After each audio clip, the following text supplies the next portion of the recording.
Suami saya telah berselingkuh dengan bawahannya selama 10 tahun. Saya tahu setiap gerak-geriknya, setiap pesannya, tetapi saya memilih untuk berpura-pura tidak tahu.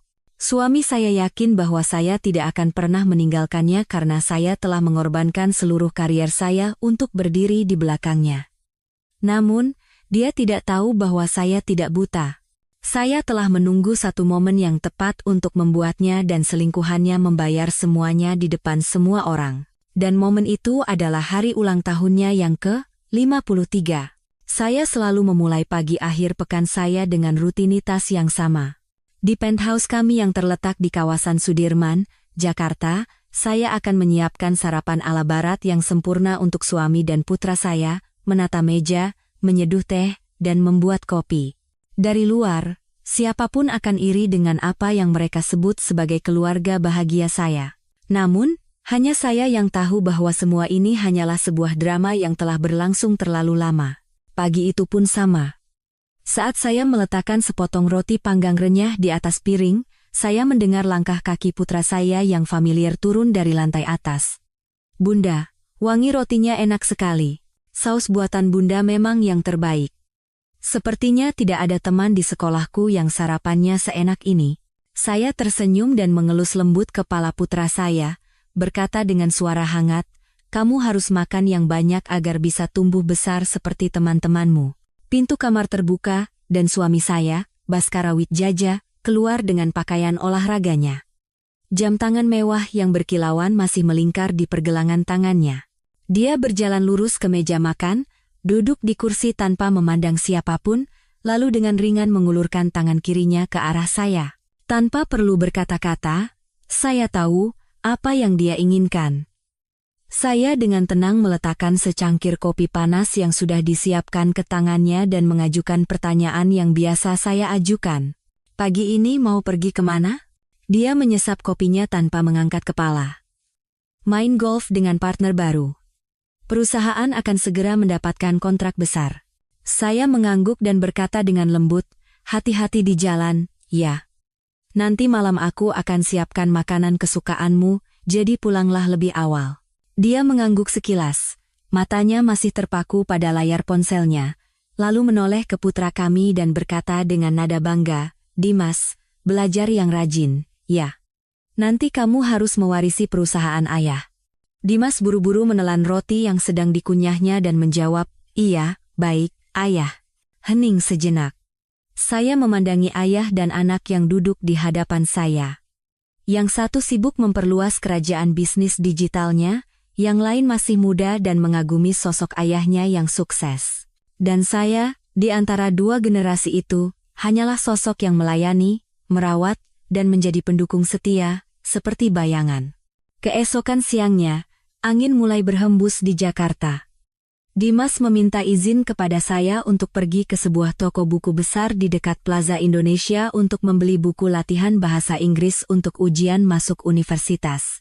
Dia bilang akan kembali dalam waktu sekitar 1 jam. Namun, setelah 2 jam berlalu, ponselnya tidak aktif, dan saya mulai cemas. Saya segera mengenakan jaket, mengambil kunci mobil, dan melaju menembus keramaian lalu lintas jam pulang kerja. Ketika saya berbelok ke sebuah kafe kecil yang tersembunyi di belakang sebuah gedung apartemen, saya menemukan Dimas duduk sendirian di sudut ruangan, wajahnya pucat pasi. "Dimas, kamu membuat Bunda khawatir." "Ada apa?" Anak itu tidak menjawab dan langsung menangis terseduh-seduh. Saya memegang erat bahunya. "Tenang. Coba ceritakan pada Bunda. Ada apa? Kenapa kamu menangis? Apa ada yang mengganggumu?" Dengan napas tersengal-sengal, anak itu berkata, "Bunda, aku melihat ayah." Saya terdiam sejenak, dan rasanya seperti ada jenderang besar yang ditabuh di dalam kepala saya. "Kamu melihat ayah di mana? Bukankah dia pergi main golf?" Dimas menggelengkan kepala, air matanya terus mengalir. "Di gedung seberang sana. Aku melihat mobil ayah terparkir di sana, jadi aku berlari untuk menyapanya. Tapi aku melihat ayah keluar bersama barannya." Saya menggenggam tangan putra saya erat-erat, suara saya sedikit bergetar. "Sekretaris ayah?" Dimas terus mengangguk sambil terisak. "Iya. Sekretaris yang sering datang ke rumah itu. Ayah. Ayah merangkul pinggang wanita itu, dan tepat di depan lobi, mereka berciuman di pipi. Jantung saya serasa mencelos, tetapi saya tidak menunjukkan air mata. Saya membungkuk dan menyeka pipi putra saya. Dimas, lihat Bunda. Tenang dulu. Ada hal-hal orang dewasa yang belum kamu mengerti. Bunda ada di sini. Namun, Dimas menepis tangan saya dan berdiri, suaranya pecah. Aku melihat semuanya, Bunda. Ayah telah membohongi Bunda. Dia mengkhianati kita. Aku benci Ayah. Saya menarik Dimas untuk duduk kembali. Dimas, dengarkan Bunda. Apa yang kamu lihat hari ini, kamu harus berjanji pada Bunda. Ini hanya rahasia kita berdua. Jangan katakan pada siapapun, bahkan pada Ayah. Bisa berjanji? Dimas menatap saya dengan mata yang dipenuhi amarah dan luka. Tapi kenapa kita harus menyembunyikannya? Kenapa Bunda tidak melakukan apa-apa? Apa Bunda tidak marah pada Ayah? Saya meletakkan tangan di bahu putra saya dan berkata perlahan, marah. Tentu saja Bunda marah. Tapi tidak semua kemarahan bisa diungkapkan begitu saja. Ada hal-hal yang Bunda minta kamu untuk diam sejenak. Bisakah kamu berjanji pada Bunda sedikit lebih lama lagi? Dimas menundukkan kepalanya, mengepalkan tinjunya, lalu mengangguk kecil. Iya. Aku janji. Saya memeluk putra saya erat sekali lagi. Saat itu, tidak ada setetes pun air mata yang jatuh, tetapi saya tahu ada sesuatu di dalam diri saya yang telah hancur berkeping-keping. Malam itu, kami makan malam dalam keheningan. Baskara pulang tepat waktu, memuji sup iga yang saya buat, dan bertanya tentang pelajaran Dimas seolah tidak terjadi apa-apa. Dimas hanya menunduk, mengaduk-aduk nasi di piringnya. Larut malam, ketika semua orang sudah tertidur, saya duduk sendirian di ruang kerja saya. Itu adalah sebuah ruangan kecil tempat saya biasa mengerjakan desain di awal pernikahan kami.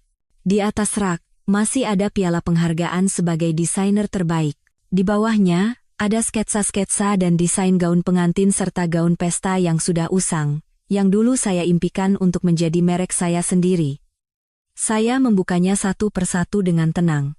15 tahun yang lalu, saya menyimpan semua ini di dalam kotak, seolah mengubur sebagian dari mimpi saya untuk mengabdikan diri pada peran sebagai istri dan ibu. Apa yang saya dapatkan sebagai imbalannya? Seorang suami yang egois yang menganggap istrinya seperti perabotan mewah untuk pajangan, dan seorang putra yang harus menyaksikan ayahnya mengkhianati ibunya dan tidak bisa berbuat apa-apa. Saya mengambil sebuah buku catatan putih dan membuka halaman pertama.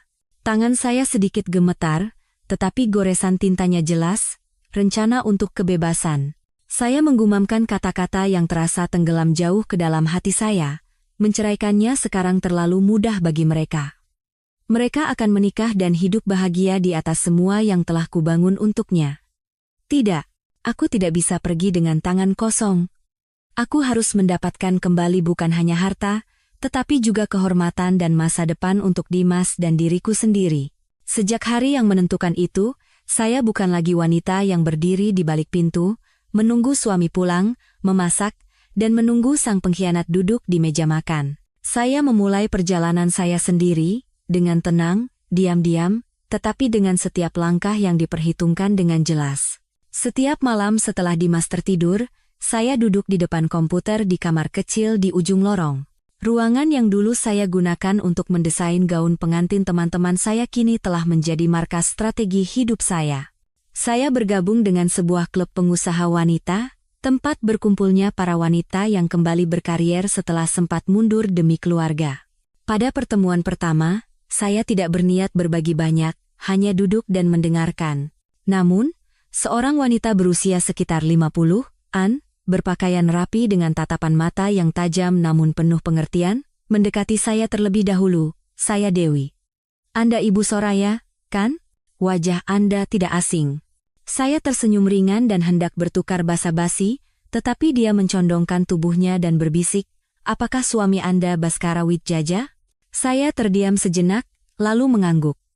Ibu Dewi terdiam sejenak, menyesap tehnya, lalu berkata terus terang. Saya sudah mengamati Anda selama beberapa bulan, Bu Soraya. Anda pasti sudah tahu bahwa ada masalah dengan suami Anda, kan? Saya mengerutkan kening, tidak mengerti maksudnya.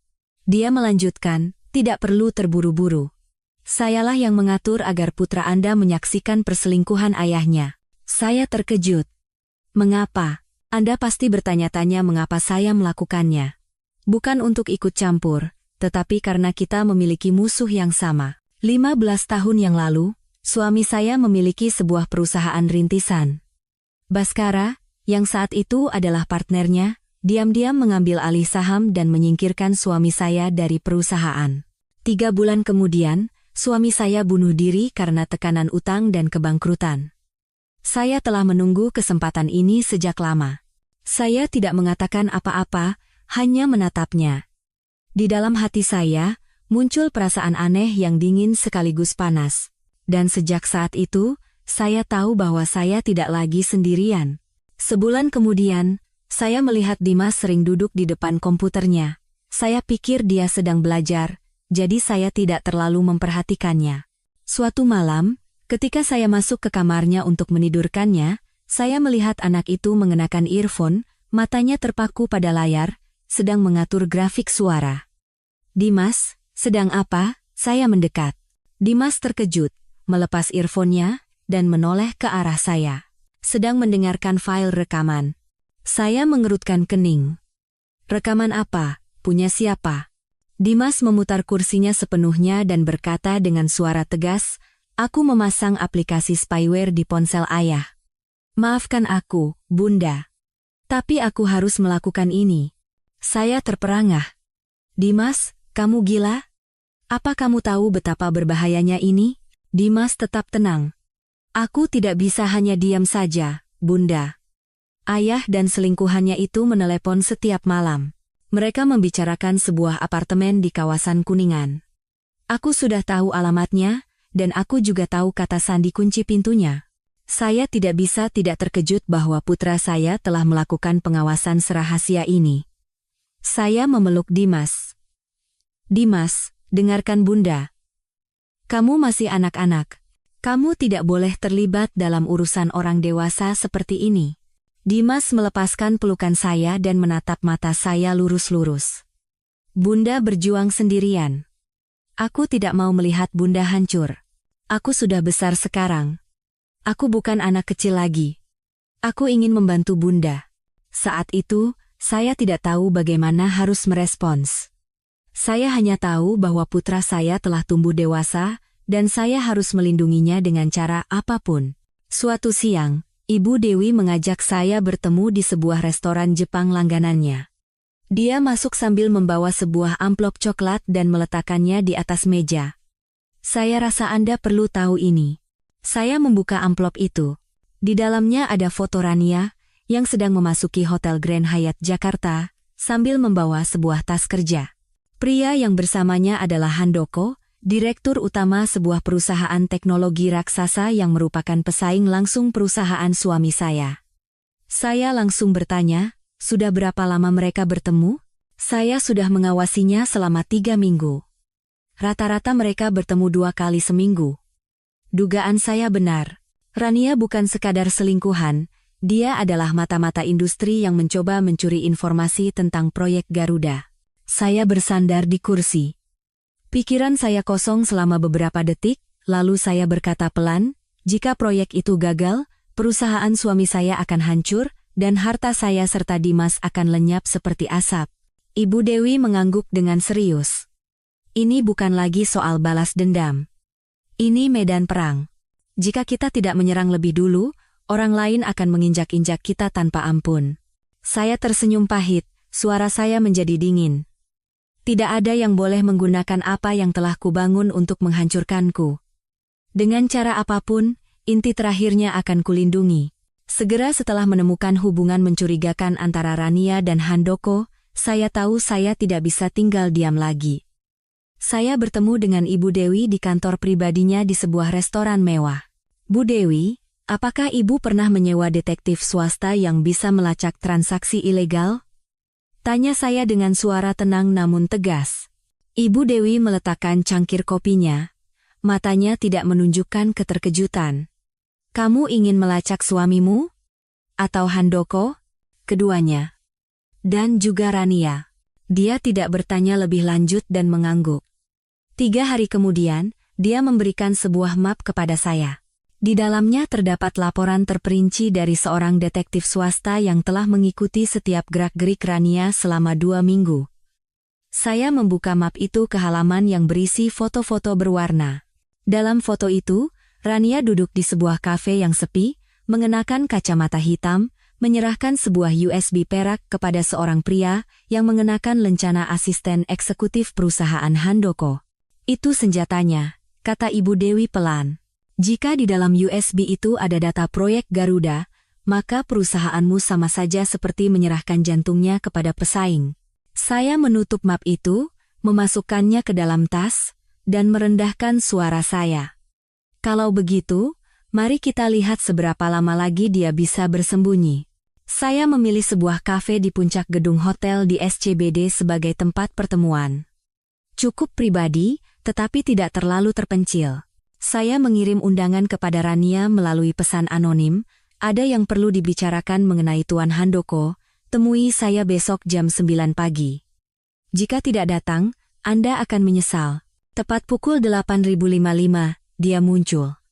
Masih dengan gaun merah ketat yang mencolok, lipstik dengan warna senada, dan tatapan angkuh yang seolah-olah seluruh tempat ini tidak pantas untuknya. Ada perlu apa? Saya orang yang sangat sibuk, katanya sambil menarik kursi dan melipat tangannya dengan menantang. Tanpa menjawab, saya mengeluarkan sebuah amplop dari tas dan perlahan-lahan mendorongnya ke arahnya. Saat dia membuka amplop itu dan mengeluarkan foto-foto satu persatu, wajahnya yang dipoles riasan tebal langsung menegang. Sibuk? Sepertinya Anda sibuk menyerahkan proyek Garuda kepada Tuan Handoko? Tanya saya ringan, tetapi tatapan saya tetap tenang. Dia refleks berdiri, tetapi saya mendahuluinya dengan suara sekeras baja. Duduk. Dia terkejut dan berhenti. Saya melanjutkan, saya tidak berbicara dengan Anda sebagai seorang istri, saya berbicara sebagai seorang mitra. Dia mengerutkan kening. Anda gila? Apa Anda pikir Baskara akan tinggal diam jika tahu Anda seorang mata-mata? Dan apa Handoko akan melindungi kartu yang sudah terbongkar? Wajah Rania memucat, suaranya mengecil. Apa? Apa yang Anda inginkan? Saya menekan setiap kata. Saya ingin Anda terus bekerja dengan Handoko seperti biasa. Tapi mulai sekarang, setiap informasi, setiap data yang Anda berikan, harus melalui tangan saya terlebih dahulu. Saya akan memeriksanya, dan jika perlu, mengubahnya. Jika Anda melakukannya dengan baik, masa depan Anda akan saya jamin. Tapi jika Anda berbuat bodoh, saya berhenti dan memiringkan kepala, tidak akan ada yang tersisa untukmu. Rania tidak berkata apa-apa lagi. Beberapa saat kemudian, dia menggenggam tas tangannya erat-erat, hampir tidak bisa menatap mata saya, dan mengangguk kecil. Dan saya tahu, saya baru saja mendapatkan satu lagi pion di papan catur saya. Suatu malam, saat saya sedang memeriksa email, Dimas mengetuk pintu sambil membawa laptopnya. Bunda, ada waktu? Bunda harus lihat ini. Saya mengangguk, dan Dimas meletakkan laptopnya di atas meja lalu memutar sebuah file rekaman. Suara Baskara terdengar pelan tetapi jelas. Aku akan menjaminkan seluruh sahamku untuk mendapatkan dana investasi. Proyek Garuda ini harus berhasil. Kalau tidak, kita akan kehilangan segalanya. Kemudian, suara pengacaranya menjawab, apakah Anda yakin, Pak? Jika arus kas tidak mencukupi, bank akan menekan pelunasan dalam waktu 45 hari. Saya mengangkat kepala dan menatap putra saya. Dari mana kamu dapat file ini? Dimas menjawab singkat, dari ponsel ayah. Aku terus melacaknya. Saya menenangkan diri dan bertanya, apa kamu tahu ayah mau berinvestasi di mana? Dimas menggelengkan kepala, tetapi berkata, menurutku proyek Garuda itu jebakan. Bisa jadi Handoko sengaja menyebarkan informasi palsu agar ayah menghabiskan uang, lalu menghancurkan perusahaan kita. Saya mengangguk. Baiklah. Cari informasi tentang proyek asli Handoko, jika ini benar-benar jebakan, Bunda akan menarik ayah keluar sebelum kita berdua tenggelam bersamanya. Dimas menggenggam tangan saya erat. Jangan khawatir, Bunda. Aku akan berhati-hati. Seminggu kemudian, saya dan Ibu Dewi kembali duduk berhadapan di kantor di belakang salah satu restoran jaringannya. Situasinya tidak baik, saya membuka pembicaraan. Baskara sedang mengajukan pinjaman tambahan.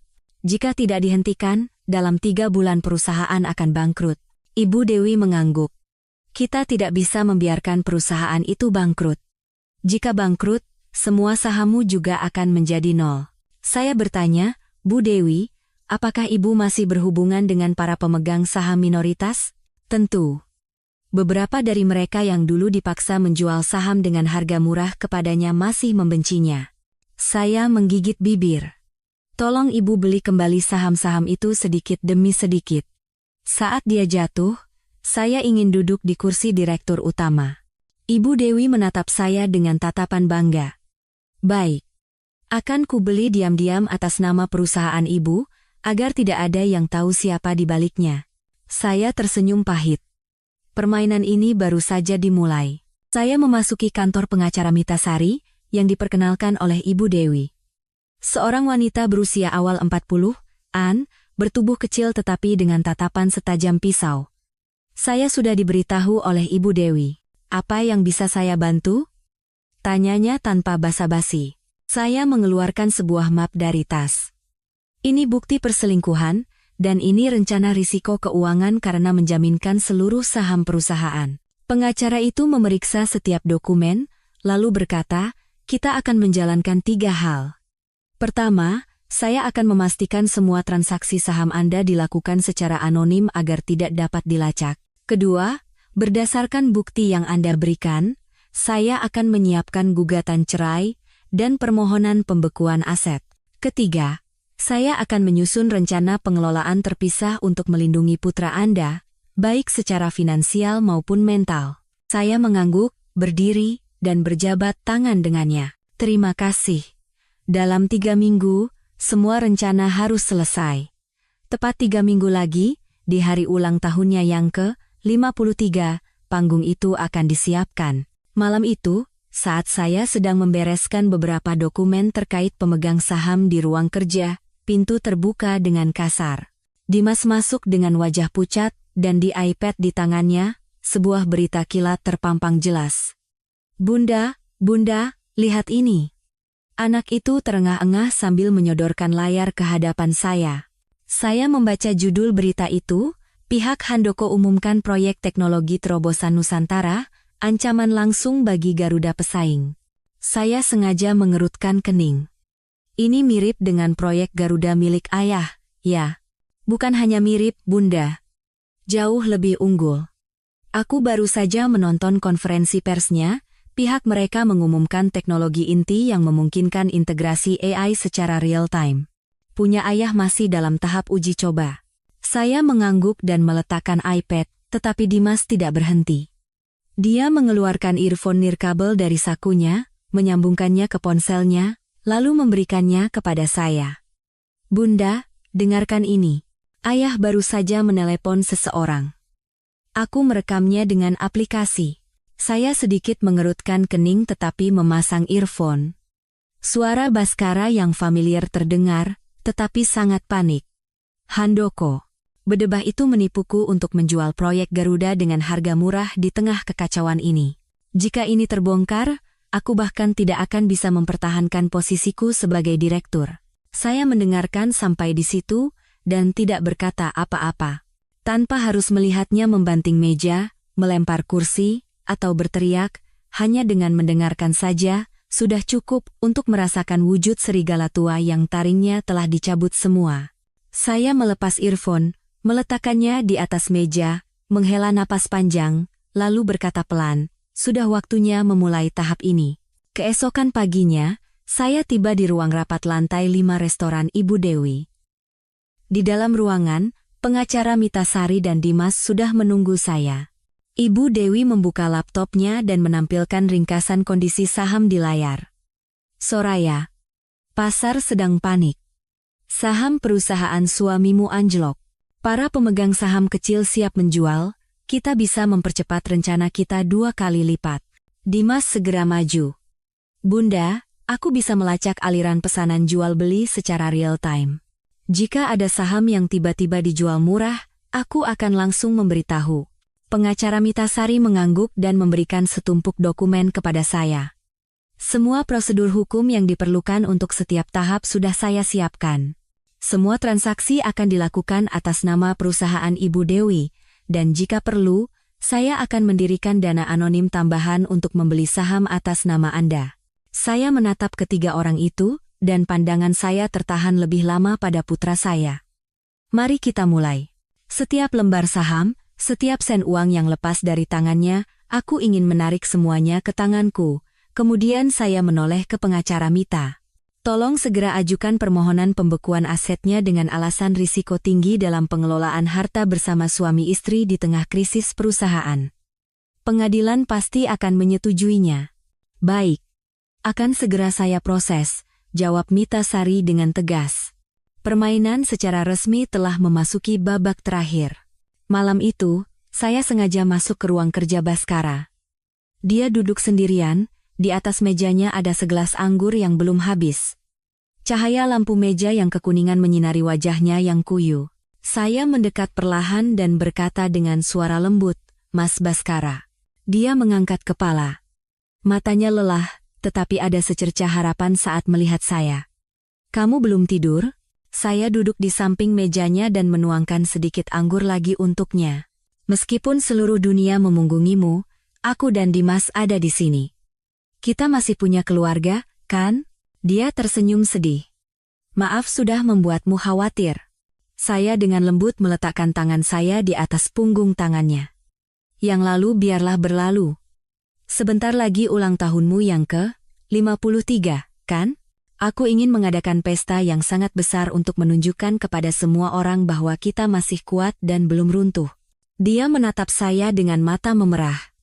Kamu adalah istri terbaikku. Hadiah terbaik dalam hidupku."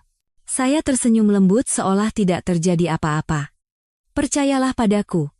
Kali ini, semuanya akan berbeda."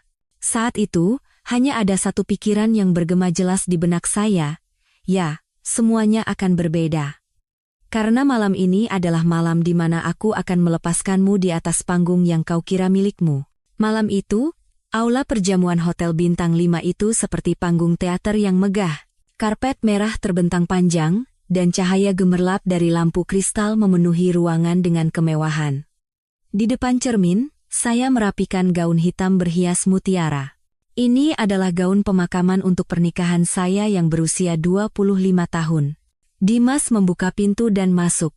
Dia mengenakan setelan jas berwarna gelap dengan dasi yang rapi. Wajahnya masih kekanakan, tetapi tatapannya sudah dewasa, tidak seperti dulu. Bunda cantik sekali," kata Dimas sambil tersenyum dengan suara tenang. Saya melihat putra saya di cermin dan menghela napas pelan. "Maafkan Bunda, Nak. Hari ini kamu akan melihat pemandangan yang tidak menyenangkan." Dimas menggelengkan kepala, matanya tegas. "Tidak, Bunda. Aku ingin menyaksikan momen ini. Aku ingin melihat dengan mata kepalaku sendiri bahwa tidak ada orang yang bisa menginjak-injak orang lain tanpa membayar harganya." Saya meletakkan tangan di bahu putra saya dan meremasnya pelan. Tidak ada lagi kata-kata yang diperlukan di antara kami. Semua persiapan telah selesai. Aula perjamuan itu mewah, suara denting gelas terdengar di mana-mana. Baskara, mengenakan setelan biru tua, berjalan dari meja ke meja sambil memegang gelas anggur, tersenyum cerah, dan menyapa para tamu. Penuh percaya diri. Di sudut yang jauh, Rania berdiri dengan gaun merah ketatnya. Riasannya tebal, tetapi tatapannya ke arah saya tidak bisa menyembunyikan ketegangan. Begitu melihat saya masuk, Baskara mendekat dengan wajah berseri-seri, seolah semua krisis sebelumnya telah dilupakan. "Kamu datang," katanya sambil menggandeng tangan saya dengan suara dermawan. "Aku sangat bahagia kamu dan Dimas ada di sisiku hari ini." Saya tersenyum tipis. Dingin di dalam, tetapi ringan di luar. "Malam ini kan hari yang spesial, sayang. Aku sudah mempersiapkannya dengan sangat baik." Seorang pengusaha tua, beruban tetapi masih gagah, mendekat dan menepuk bahu Baskara. "Pak Baskara, Anda benar-benar beruntung punya istri seperti Bu Soraya. Kudengar pesta hari ini semua disiapkan sendiri oleh Bu Soraya. Baskara merangkul lengan saya dan berkata dengan nada bangga seolah memberi anugerah, benar. Istri saya memang tidak pandai berbisnis, tetapi untuk urusan rumah tangga dan menyiapkan acara, dia jagonya. Dia selalu menjadi sandaran yang kokoh agar saya bisa fokus pada hal-hal besar. Saat itu, Rania mendekat dari sudut dengan suara manis namun menantang yang dibuat-buat. Benar kata Pak Direktur. Karena Bu Soraya ada di rumah, Bapak jadi bisa fokus pada bisnis. Benar-benar istri yang ideal. Sambil berkata begitu, dia menatap saya dengan tatapan menghina, seolah ingin membuktikan bahwa pemenangnya adalah dia. Saya menatap mata Rania lurus-lurus, masih dengan senyum ramah. Terima kasih atas pujiannya. Tapi terkadang, kita baru menyadari sesuatu saat semuanya sudah terlambat. Saya berhenti dan menoleh ke pengusaha itu, berkata dengan suara lembut, Bapak, saya hanya menjalankan peran saya. Tepat saat itu, pertunjukan pembukaan selesai. Lampu panggung terpusat ke tengah. Baskara naik ke podium, memegang mikrofon, dan memasang ekspresi terharu seperti aktor yang mendalami perannya. Dan suaranya dalam dan dramatis. Saya ingin mengucapkan terima kasih yang sebesar-besarnya kepada istri saya, Soraya. Selama 25 tahun terakhir, kau selalu menjadi wanita yang berkorban dalam diam, sandaranku, dan pendukung setiaku. Dia mencari saya di antara para tamu, suaranya memanjang. Saat aku lelah dengan dunia luar dan pulang ke rumah melihatmu, hatiku kembali hangat, kaulah alasan aku berjuang. Tepuk tangan membahana. Beberapa tamu wanita bahkan terharu hingga berkaca-kaca. Di kursi bawah, Rania tersenyum dipaksakan sambil menatap Baskara dengan penuh kekaguman, seolah dirinya lah istri sah yang sedang dipuji. Ketika Baskara selesai dan hendak turun, saya berdiri dengan tenang. Gaun hitam saya sedikit bergoyang di bawah sorotan lampu. Saya naik ke panggung dan mengambil mikrofon. Suara saya lembut, tetapi di dalamnya tersembunyi ketajaman yang dingin. Terima kasih atas kata-kata manismu. Aku benar-benar terharu. Di hari ulang tahunmu yang ke-53 yang penting ini, aku juga menyiapkan sebuah hadiah kecil untukmu. Sebuah video kenangan perjalanan 25 tahun kita. Dan aku yakin, video ini akan menjadi kenangan yang tak terlupakan. Saya merendahkan suara saya dan menekan setiap kata. Aula langsung dipenuhi gumaman, dan semua mata tertuju pada saya. Sejenak, saya melihat wajah Baskara sedikit menegang, tetapi dia masih mencoba mempertahankan senyum sosialnya. Dan saya tahu betul bahwa pertunjukan terbesar dalam hidup saya baru akan dimulai. Begitu saya selesai berbicara, lampu di aula langsung padam. Terdengar beberapa gumaman, lalu layar besar perlahan-lahan menyala. Saya mundur selangkah, berdiri di tepi panggung, dan menatap layar dengan tenang. Dengan iringan musik latar yang lembut, foto pernikahan saya dan Baskara muncul. Pernikahan yang sederhana tetapi penuh tawa. Foto saat kami menggendong Dimas pada ulang tahun pertamanya. Foto saat kami sekeluarga berlibur ke puncak, beberapa tamu mengangguk terharu. Tepat pada menit ketiga, suasananya berubah drastis. Layar menampilkan rekaman kamera tersembunyi di dalam sebuah apartemen mewah. Baskara dan Rania duduk berdampingan di sofa. Rania menyandarkan kepalanya di bahu Baskara dan berkata dengan suara pelan dan melamun, "Kapan kamu akan mengakuiku secara terbuka? Aku juga ingin berdiri di sampingmu seperti Bu Soraya." Baskara mencibir, mengulurkan tangan untuk mengelus rambutnya, dan menjawab dengan suara penuh penghinaan, "Wanita itu, dia itu hanya pajangan. Setelah aku membereskan semuanya, akan kuberikan dia sedikit uang pesangon dan mengusirnya. Posisi nyonya rumah ini hanya kusisakan untukmu." Di bawah, suara gemuruh seperti ombak terdengar. Beberapa orang menutup mulut karena terkejut, dan dari sudut kiri terdengar suara, "Ya Tuhan." Video beralih ke adegan di kamar tidur di mana keduanya berciuman dengan mesra. Saya mendengar suara seorang tamu wanita yang terperangah, "Astaga, tidak mungkin." Tepat pada saat itu, Rania melompat dari kursinya dan berteriak, "Bohong, semuanya bohong, hentikan omong kosong ini sekarang juga, Baskara, katakan sesuatu." Tidak ada yang menjawab. Video berlanjut dengan rekaman percakapan telepon Baskara dengan pengacaranya. Suaranya dingin dan datar. Sembunyikan semuanya. Jangan sampai Soraya tahu. Wanita itu hanya bayangan di rumah. Seharian hanya di dapur. Apa yang dia tahu tentang bisnis? Jika terjadi sesuatu, semuanya harus jatuh ke tangan saya dan orang-orang yang berhak. Lampu menyala, dan semua mata tertuju ke panggung. Wajah Baskara pucat pasi, keringat membasahi dahinya. Dia berlari ke panggung, merebut mikrofon dari tangan saya, dan berteriak seperti orang gila, kau gila? Beraninya kau menjebakku dengan kebohongan, semuanya palsu. Jangan percaya, semuanya. Saya menatap matanya lurus-lurus, dan dengan tenang mengeluarkan mikrofon cadangan dari saku gaun saya. Suara saya jelas dan sedingin es. Palsu? Suara, video, semuanya palsu? Semua bukti ini sudah diserahkan ke pengadilan dan pihak berwenang. Dan mulai saat ini, dengan saham yang saya miliki, saya secara resmi adalah pemegang saham terbesar perusahaan ini. Saat itu, Rania dikelilingi oleh beberapa wanita. Dia gemetar, meronta, dan meraung. Saya tidak tahu apa-apa. Baskara yang merayu saya, dia menjanjikan segalanya. Saya korban. Seorang wanita parubaya, istri dari salah satu mitra utama, menunjuk wajah Rania dan berteriak dengan marah, dasar tidak tahu malu. Apa kau bangga mendapatkan uang dan kehormatan dengan menjual tubuhmu, mendapatkan kebahagiaan di atas air mata orang lain? Dasar tidak punya muka. Di tengah kekacauan itu, pengacara Mita Sari naik ke panggung dan membuka sebuah map.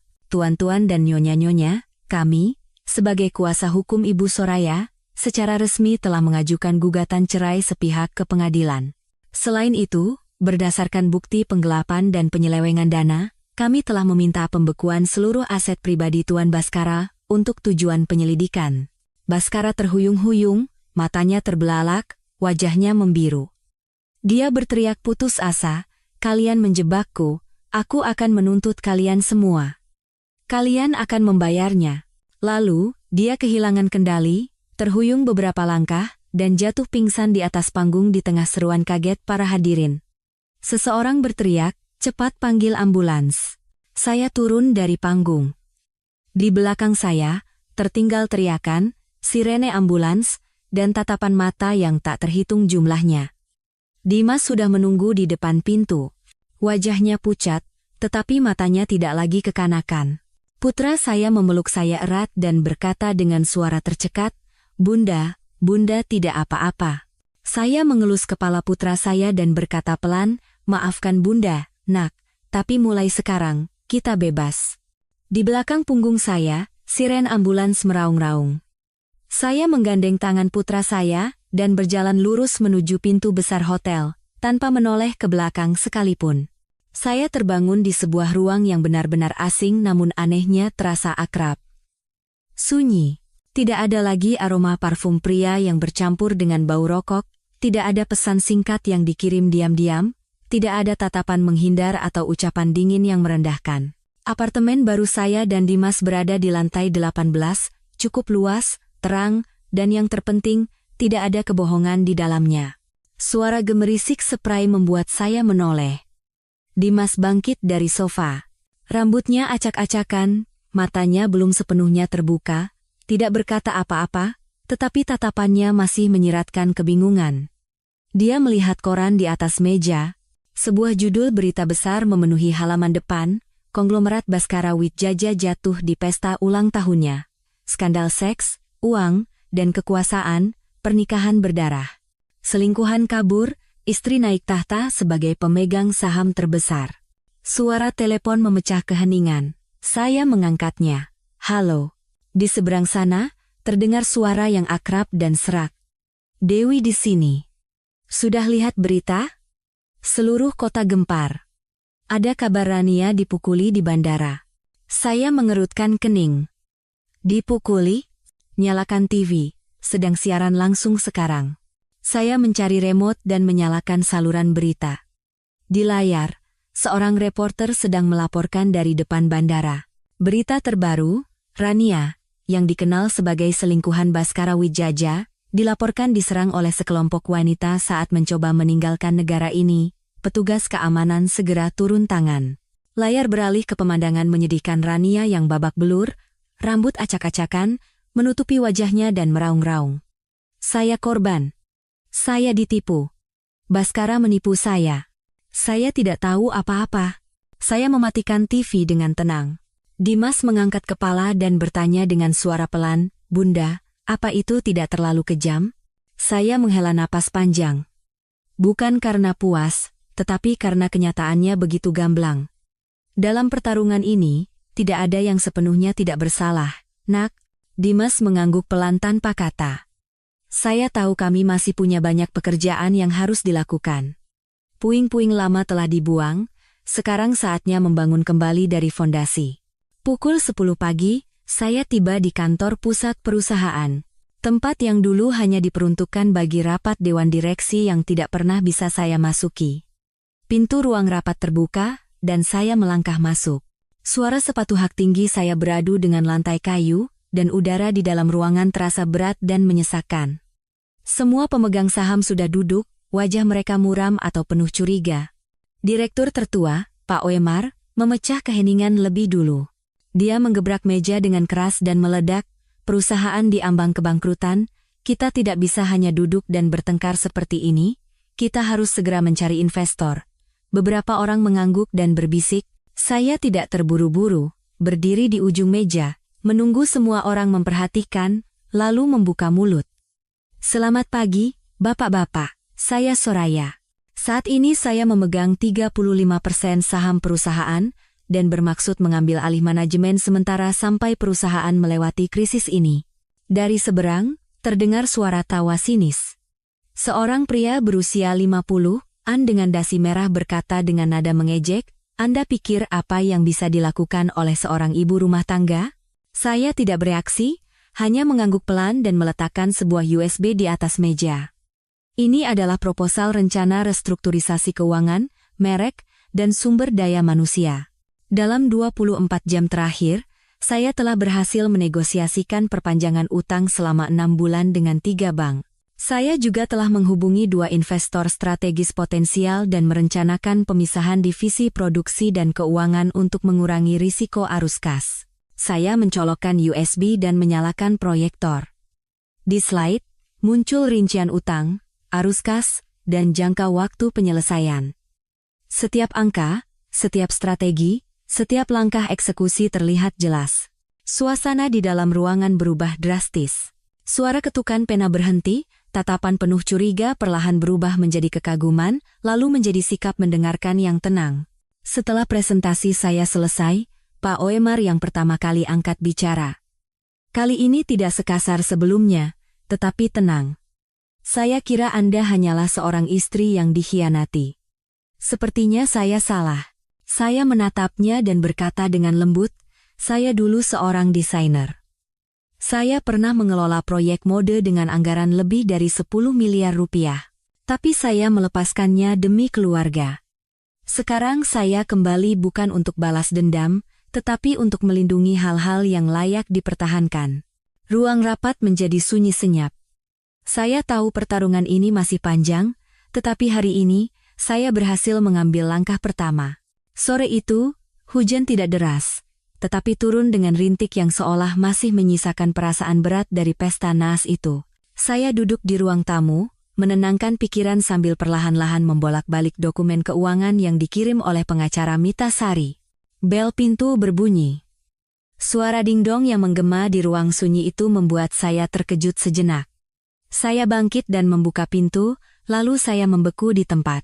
Pria yang berdiri di depan saya bukan lagi pria yang dulu penuh percaya diri, glamor, dan masuk ke ruangan manapun dengan tatapan angkuh.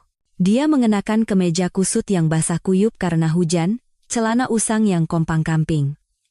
Wajahnya kuyu, janggutnya tumbuh berantakan, matanya cekung, dan rambutnya basah acak-acakan.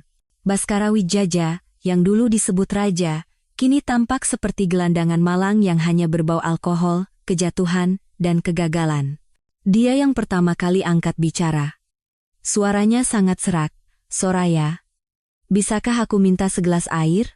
Saya terdiam sejenak, lalu diam-diam bergeser ke samping. "Masuklah." Baskara masuk. Langkahnya berat seolah terbebani oleh kenyataan. Dia duduk di sofa, membungkuk, dan memegangi kepalanya dengan kedua tangan. Polisi membekukan semua rekeningku, katanya terengah-engah, hampir kehabisan napas. Apartemen juga disita, sekarang aku tidak punya apa-apa lagi. Dia mengangkat kepala, menatap saya dengan mata memerah, dan memohon, sayang, bukan, Soraya. Tolong beri aku satu kesempatan lagi. Satu kesempatan terakhir, aku salah. Aku benar-benar salah. Saya tetap berdiri di tempat, menjaga jarak agar tidak terbawa emosi, dan menghadapi kenyataan. Kamu tidak salah. Kamu hanya ketahuan. Jika tidak ketahuan, kamu pasti masih menjalani kehidupan ganda, masih merangkul pinggang wanita itu, dan setiap malam pulang ke rumah menatapku seperti bayangan. Dan Dimas akan tetap tumbuh dalam cangkang keluarga palsu itu. Baskara tiba-tiba berteriak dan berlutut. Saya terkejut dan mundur selangkah. Dia memukul lantai dengan tinjunya. Suaranya hancur berkeping-keping. Tidak. Maaf. Aku sungguh-sungguh minta maaf. Aku memang bajingan. Tapi perusahaan itu lebih berharga dari nyawaku. Itu darah dan dagingku. Kamu tahu itu. Kalimat terakhirnya nyaris seperti jeritan. Saya menatapnya, suara saya tetap tenang, tetapi setiap kata setajam pisau. Aku tahu. Tapi sekarang itu bukan lagi milikmu saja. Itu adalah sumber penghidupan ratusan orang dan keluarga mereka, kepercayaan para karyawan yang kau pertaruhkan di meja judi. Dan aku tidak akan memberimu kesempatan untuk menghancurkannya lagi, orang yang hampir menghancurkannya. Dia tidak menjawab, hanya tersungkur di lantai dan menangis seperti anak kecil. Saya memalingkan muka. Bukan karena hati saya luluh, tetapi karena saya tidak ingin meneteskan air mata lagi untuk orang yang tidak lagi pantas. Pergilah, dan jangan pernah kembali lagi. Hubungan kita sudah berakhir. Tidak ada jawaban. Saya tidak menoleh ke belakang, hanya mendengar suara pintu terbuka lalu tertutup. Malam itu, saat saya dan Dimas sedang makan malam dan mencuci piring, telepon di atas meja berdering. Saya buru-buru mengeringkan tangan dan mengangkatnya. Di layar, tertera nama Ibu Dewi. Sebelum saya sempat menyapa, terdengar suara panik dari seberang. Soraya, sudah dengar beritanya? Berita apa, Bu? Rania baru saja dilarikan ke UGD rumah sakit. Dia overdosis obat tidur, kondisinya kritis. Saya membeku di tempat. Bunuh diri? Tidak ada yang tahu penyebab pastinya, tapi sepertinya begitu. Tetangganya menemukannya pingsan di kamar mandi dan langsung memanggil ambulans. Beritanya baru saja muncul di internet. Dia di rumah sakit Siloam. Saya menutup telepon. Jantung saya berdebar kencang. Dimas menatap saya dengan cemas. Ada apa, Bunda? Masuk ke mobil. Ikut Bunda. Kemana? Rumah sakit. Kami tiba sekitar 20 menit kemudian. Gerimis turun. Koridor rumah sakit berwarna putih dan dingin, bau disinfektan menusuk hidung. Saya berlari ke meja resepsionis. Pasien atas nama Rania yang baru masuk UGD ada di mana? Perawat menunjuk ke lantai 3. Saya dan Dimas bergegas masuk ke lift. Begitu kami tiba, pintu UGD terbuka. Seorang dokter parubaya keluar sambil melepas maskernya. Matanya lelah tetapi ada raut lega. Keluarga pasien? Untungnya ditemukan tepat waktu. Kami sudah melakukan bilas lambung dan memberikan infus. Krisisnya sudah terlewati dan sedang dalam masa pemulihan. Saat saya hendak menghela napas lega, dia ragu-ragu dan merendahkan suaranya. Tetapi, janin yang berusia sekitar 3 bulan tidak bisa diselamatkan. Dia keguguran. Saya membeku di tempat, tangan dan kaki saya terasa dingin. Hamil? Ya. Kami menemukannya saat melakukan USG dan tes darah. Sangat disayangkan. Saya mundur selangkah dan bersandar di dinding untuk menjaga keseimbangan. Dimas memegang tangan saya dengan cemas. Bunda, tidak apa-apa? Saya mengangguk tetapi tidak bisa berkata apa-apa. Beberapa jam kemudian, Rania dipindahkan ke ruang pemulihan. Saya dan Dimas mengawasinya dari balik jendela kaca. Wajahnya pucat, bibirnya tidak berwarna, dan di tangannya terpasang infus. Suara bip-bip teratur dari monitor detak jantung terdengar. Menjelang tengah malam, dia mulai bergerak sedikit. Saya menyuruh Dimas menunggu di luar dan masuk ke dalam kamar. Saat saya mendekat, dia membuka mata. Pupil matanya kosong. Beberapa detik kemudian, tatapannya jatuh ke wajah saya. Begitu mengenali saya, seluruh tubuhnya menegang, dan matanya langsung dipenuhi ketakutan dan kebencian. Dia mencoba bangkit sedikit, suaranya lemah tetapi penuh racun. "Kenapa kamu di sini? Mau melihat betapa menyedihkannya aku?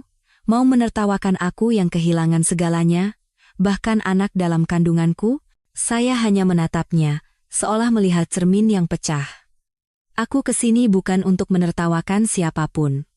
Aku datang karena aku juga seorang wanita. Aku mengerti rasa sakitnya kehilangan anak yang kau kira akan menjadi ibunya.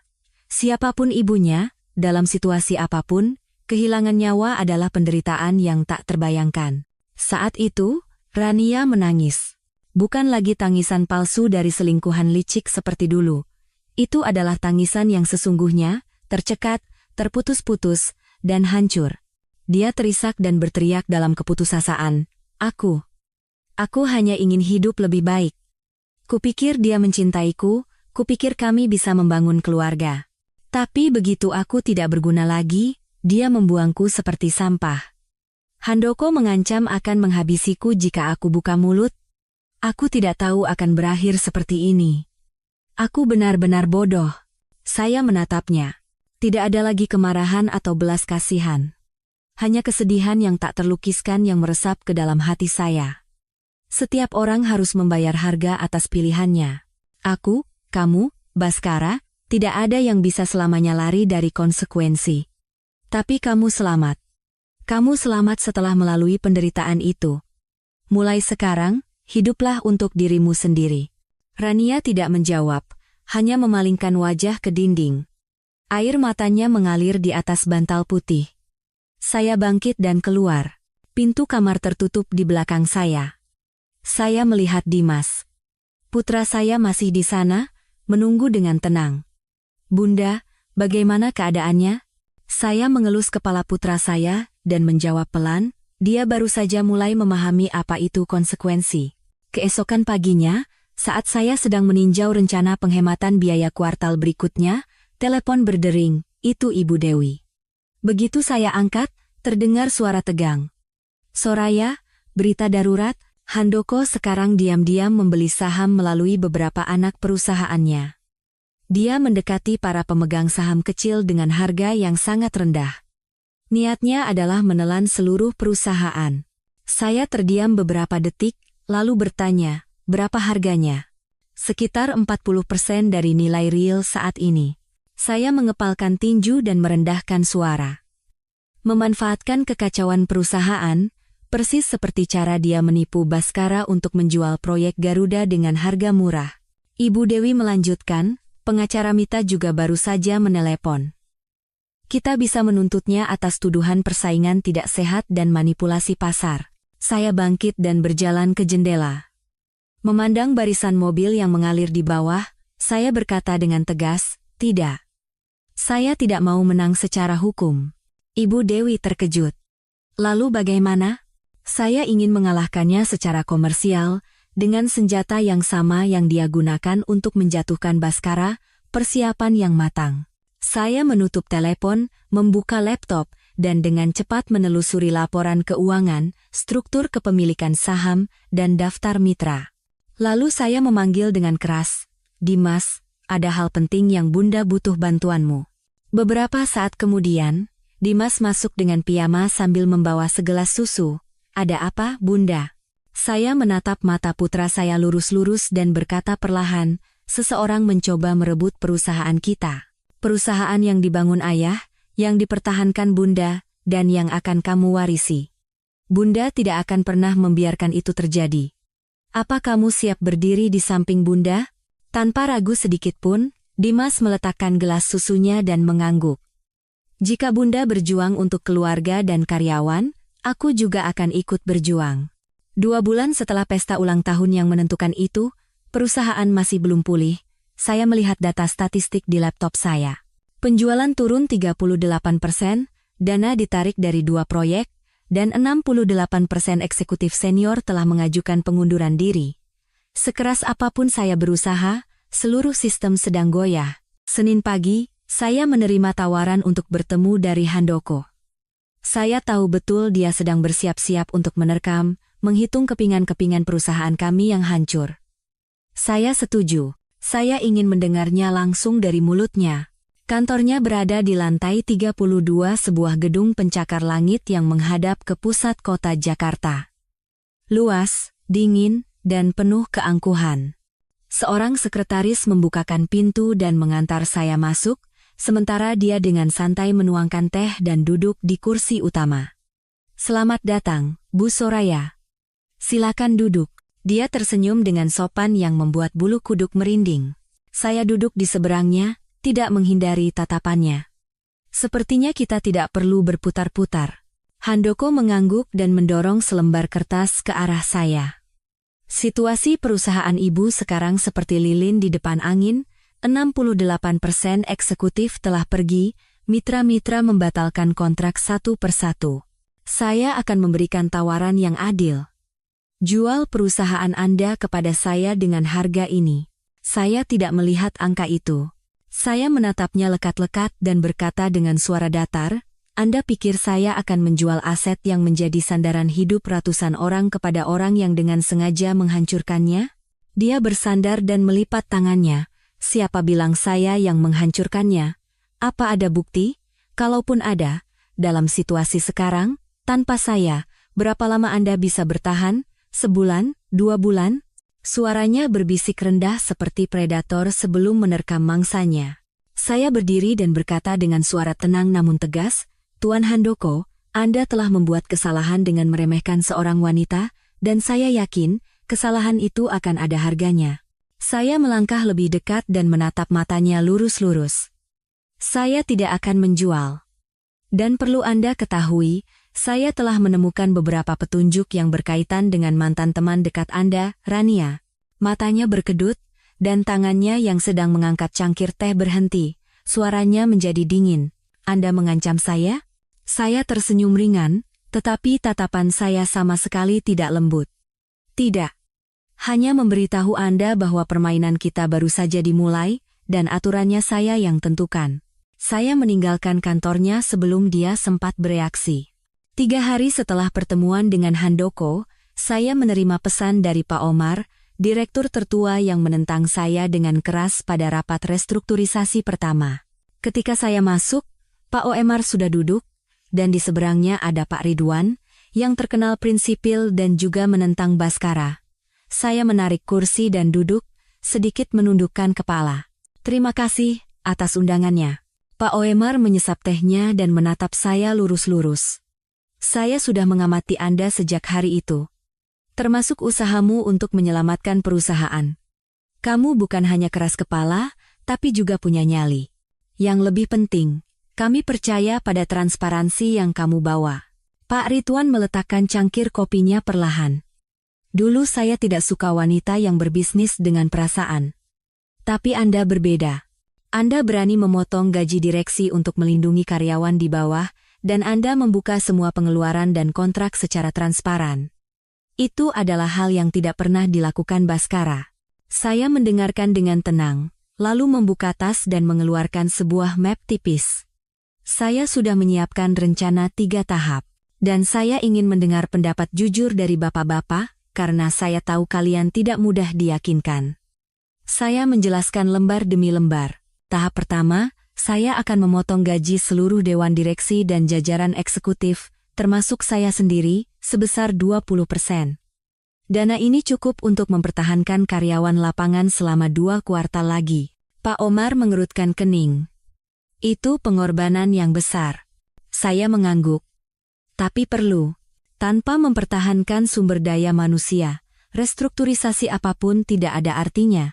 Tahap kedua, saya melanjutkan. Daripada bersaing di pasar properti konvensional yang dikuasai Handoko, saya mengusulkan untuk beralih ke kompleks perumahan resettlement pintar skala kecil. Pasar ceruk yang mengintegrasikan energi ramah lingkungan. Persaingannya sedikit dan memiliki potensi pertumbuhan berkelanjutan. Pak Ridwan mengangguk ringan. Pasar itu selama ini diabaikan, tetapi sedang digalakkan oleh pemerintah, jadi ada dasarnya. Tahap ketiga, saya menatap kedua orang itu lurus-lurus, saya akan menjaminkan seluruh aset pribadi saya. Termasuk saham dan bagian harta Gonogini pasca perceraian. Saya sudah bernegosiasi dengan Bank Mandiri. Mereka setuju memberikan pinjaman jika ada persetujuan dari kelompok pemegang saham mayoritas kedua. Suasana di ruang rapat menjadi hening, dan selama sekitar 1 menit tidak ada yang berbicara. Kemudian, Pak Oemar meletakkan tangannya di atas meja dan mengangguk pelan. Kamu bicara apa adanya, tidak menyalahkan orang lain, dan tidak menipu orang. Saya menghargai itu. Pak Ridwan melanjutkan, kami setuju.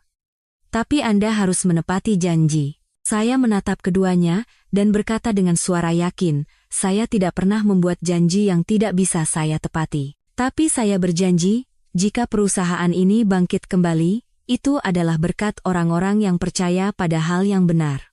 Sore itu, setelah baru saja menyelesaikan rapat online dengan tim SDM, bel pintu berbunyi. Dimas sedang belajar di kamarnya, jadi saya yang membuka pintu. Butuh beberapa detik bagi saya untuk mengenali orang di depan saya. Tidak ada riasan, tidak ada pakaian mewah, tidak ada parfum. Itu Rania. Rambutnya yang kusam diikat seadanya dengan karet, wajahnya pucat, matanya cekung dengan lingkaran hitam yang jelas. Dia mengenakan kemeja longgar yang usang dan celana jeans pudar. Bukan lagi orang yang memprovokasi saya di pesta ulang tahun, tetapi seseorang yang hampir tidak punya apa-apa. Dia yang pertama kali angkat bicara, suaranya bergetar menahan tangis. Ibu Direktur, saya tahu saya tidak pantas datang ke sini. Tapi saya benar-benar tidak punya tempat tujuan. Saya tidak menyuruhnya masuk, juga tidak menghalanginya. Dia masuk ke dalam rumah, berdiri diam di dekat pintu, menggenggam ujung bajunya erat-erat. Keluarga saya mengucilkan saya, teman-teman saya menghina atau menghindari saya. Saya sudah mencari beberapa pekerjaan, tapi tidak ada yang mau menerima saya. Gosip itu mengikuti saya kemana-mana. Saya benar-benar ingin memulai kembali di tempat di mana tidak ada yang mengenal saya. Saya bersandar di meja dan melipat tangan. Tatapan saya tidak dingin, tetapi cukup untuk membuatnya mengerti bahwa ini bukan tempat untuk meminta pengampunan. Pernahkah kamu berpikir apa yang akan dilakukan Handoko saat kamu tidak berguna lagi? Tanya saya. Dia menundukkan kepala dan berkata dengan suara serak, pernah, tapi sudah terlambat. Saya percaya padanya, saya percaya dia akan membantu saya. Saya benar-benar bodoh. Kamu hanyalah pion di papan catur. Saat pion tidak berguna lagi, tuannya akan menyingkirkannya dari papan tanpa berkedip. Rania tidak tahan lagi dan menangis. Dia terduduk dan menutupi wajahnya dengan kedua tangan. Saya salah. Jika bisa diulang, saya tidak akan memilih jalan itu. Sekarang saya tidak punya apa-apa lagi. Saya tidak tahu bagaimana harus hidup, Bu Direktur. Saya masuk ke kamar tidur tanpa berkata apa-apa. Beberapa saat kemudian, saya kembali dengan sebuah amplop dan meletakkannya di atas meja di depannya. Di dalam amplop itu ada cukup uang untuknya pergi dari sini dan hidup selama 6 bulan. Pergilah. Kemanapun kamu mau. Ini adalah belas kasihan terakhir yang kuberikan. Rania mengangkat kepala. Air matanya masih mengalir. Kenapa? Kenapa ibu menolong saya? Mengingat apa yang telah saya lakukan. Saya menatap matanya lurus-lurus dan berkata dengan suara yang tidak keras tetapi jelas, karena saya tidak ingin ada orang yang harus memulai lagi dari titik minus. Saya pernah berada dalam keputusasaan, jadi saya tahu bagaimana rasanya. Tapi saya memilih untuk bangkit, dan kamu juga harus memilih. Rania menggenggam amplop itu erat-erat seolah itu adalah tali penyelamat terakhir yang bisa dipegangnya. Terima kasih. Sungguh, terima kasih. Saya tidak berkata apa-apa lagi, dan berbalik. Bukan karena dia pantas mendapatkannya, tetapi karena saya ingin mengakhiri masa lalu. Sebuah titik akhir yang tidak diwarnai oleh kebencian. Malam itu, setelah Rania pergi, saya duduk sendirian di ruang tamu. Cahaya kuning lembut menciptakan bayangan di dinding, Dan di laptop saya, proposal arus kas bulan depan masih terbuka, tetapi saya tidak bisa lagi berkonsentrasi. Saya bersandar di kursi dan menghela napas.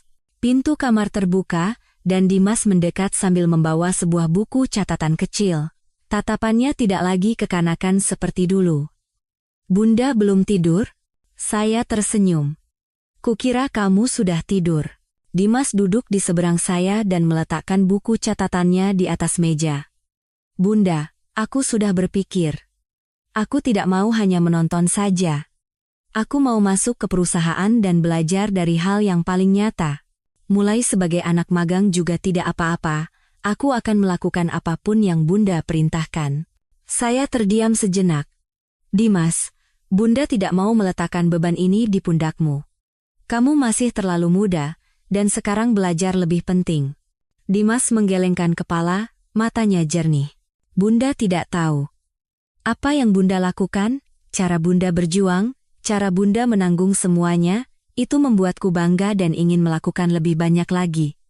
Ini bukan beban, Bunda. Ini adalah apa yang telah Bunda pertahankan, dan aku juga ingin ikut menjaganya. Aku benar-benar ingin menjadi sandaran Bunda." Saya terdiam sejenak. Di mata saya, anak yang dulu gemetar ketakutan dan bertanya, "Apakah ayah tidak lagi mencintai Bunda?" kini telah menjadi seorang pria yang tahu tanggung jawabnya. Saya mendekat dan memeluk putra saya, suara saya merendah. "Terima kasih, Dimas. Tapi kamu harus berjanji pada Bunda. Belajar tetap yang utama." Dimas tersenyum dalam pelukan saya. "Aku janji. Tapi Bunda juga harus berjanji. Jika terlalu berat, Bunda akan berbagi denganku." Saya mengangguk. Itu adalah janji tanpa secarik kertas pun, tetapi itu menjadi titik balik besar tidak hanya bagi Dimas, tetapi juga bagi saya. Seminggu kemudian, ruang rapat Dewan Direksi penuh sesak, dan udaranya terasa berat dan menyesakkan. Semua anggota hadir, beberapa dengan harapan, beberapa masih menatap saya dengan curiga. Saya masuk sambil membawa map tebal, kepala tegak. Tidak ada lagi tatapan menghindar, tidak ada lagi langkah ragu. Pak Oemar yang pertama kali angkat bicara. "Bu Soraya, hari ini adalah rapat penentuan. Kami ingin mendengar rencana restrukturisasi Anda dengan jelas." Saya mengangguk, berdiri di tengah meja rapat, dan menyalakan proyektor. Saya menyebut ini rencana regenerasi. Kita tidak akan lagi bertahan di pasar konvensional di mana Handoko unggul. Sebaliknya, kita akan beralih ke pasar ceruk yang potensial, yang didorong oleh pemerintah dan belum memiliki pesaing kuat, bidang teknologi ramah lingkungan dan energi bersih. Seorang direktur yang dulu menentang saya dengan keras mengerutkan kening. "Idenya bagus, tapi dananya dari mana? Proyek seperti itu tidak murah dan pengembalian modalnya lama, sementara perusahaan sekarang kehabisan uang." Saya menjawab dengan tenang, "Saya akan menyediakan dana awal dengan menjaminkan aset pribadi dan seluruh saham saya. Termasuk harta Gonogini, tabungan, bahkan rumah yang saya tinggali sekarang. Jika gagal, orang yang akan kehilangan segalanya adalah saya. Tapi jika berhasil, kita tidak hanya akan bertahan, tetapi juga akan membuka masa depan baru bagi perusahaan." Ruang rapat menjadi sunyi, hanya suara kipas angin di langit-langit yang terdengar. Pak Omar perlahan-lahan mengangguk, "Saya setuju." Pak Ridwan juga mengangkat tangan, "Saya juga." Disusul oleh tangan-tangan lain yang perlahan-lahan terangkat. Ada yang ragu, tetapi pada akhirnya semua setuju. Saya berdiri di sana dan dengan jelas merasakan perubahan tatapan yang ditujukan kepada saya. Bukan lagi istri yang dikhianati, wanita di belakang suami, saya adalah orang yang memegang kekuasaan, seorang pemimpin. 3 tahun kemudian, pada suatu pagi musim semi, 3 tahun setelah insiden itu, saya berdiri di depan sebuah gedung baru bernama Mutiara Group. Logo berwarna biru di dinding kaca berkilauan dengan jelas, merefleksikan perjalanan perubahan. Saya melewati pintu putar otomatis dan masuk ke ruang rapat manajemen. Ruangan itu penuh dengan cahaya terang dan energi. Dimas berdiri di depan, menunjukkan slide terakhir di layar besar. "Ibu dan para direktur, penjualan lini produk teknologi ramah lingkungan kuartal ini meningkat 300% dibandingkan 3 tahun lalu. Pangsa pasar di bidang baru ini mencapai 25%.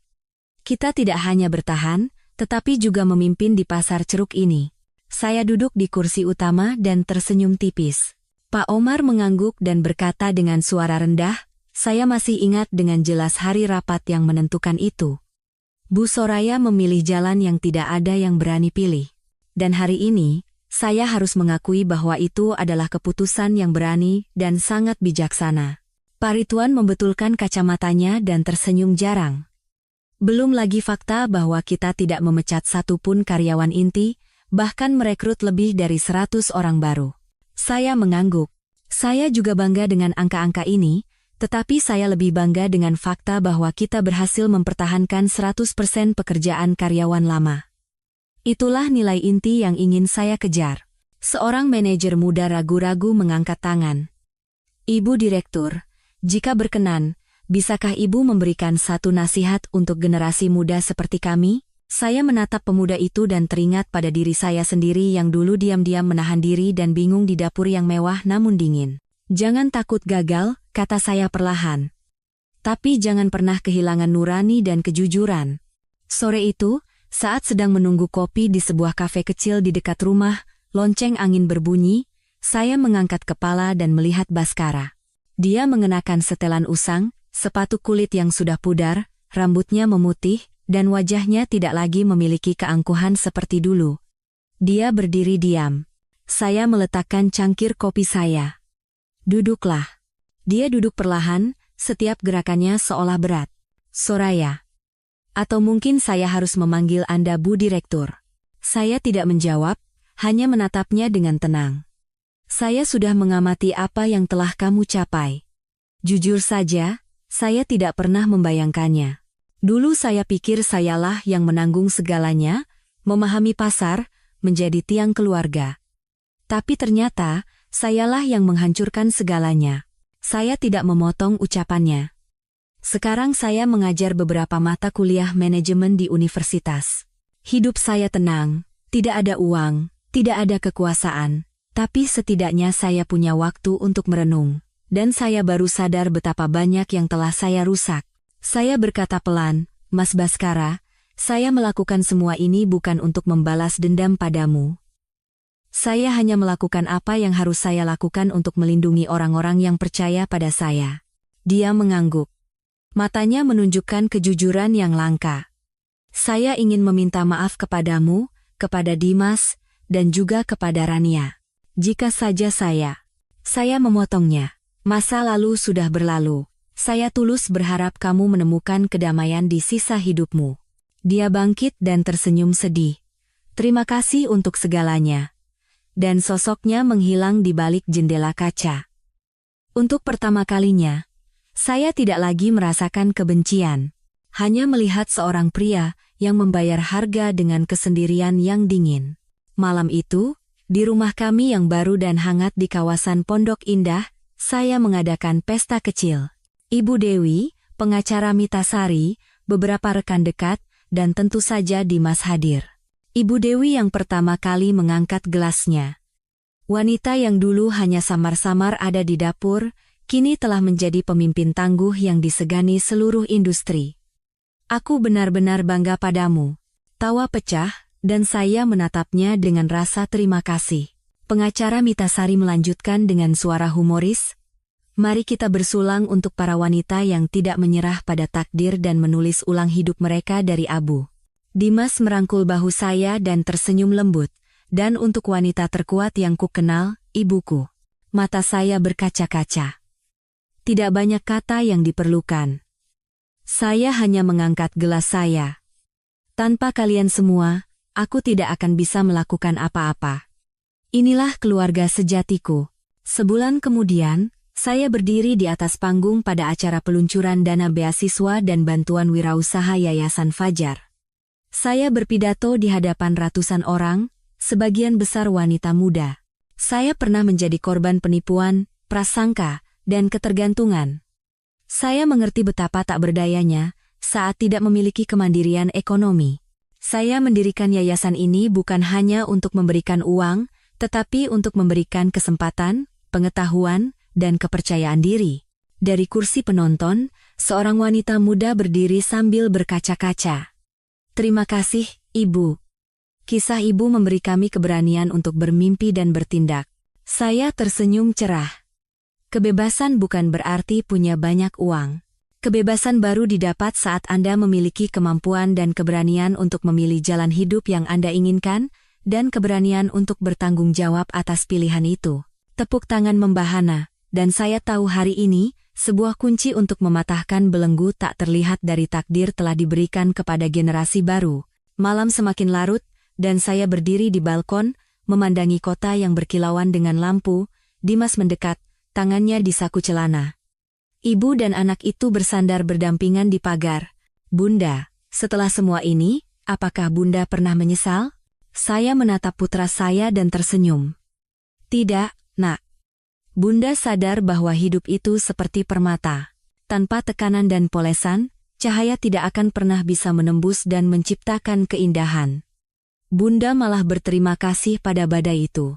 Saya menggenggam tangan putra saya dan meremasnya pelan. Kebahagiaan bukanlah tujuan, melainkan perjalanan yang kita tempuh dengan berani. Dan Bunda akhirnya benar-benar bebas. Kamu juga harus ingat, jangan pernah menyalahkan kesulitan, jangan pernah menyerah pada takdir. Sebanyak apapun jalan berduri di depan, majulah dengan berani.